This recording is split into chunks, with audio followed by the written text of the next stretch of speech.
Okay, so that did not go according to plan, but let me show you the aftermath. There's the stump. Thankfully, there was some good hinge in there.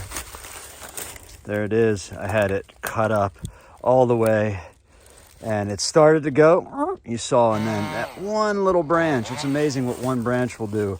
But then it rolled, so it got off of its path. It rolled into this maple, and I thought if I just took out one fence post, it would roll off of there, and it did. So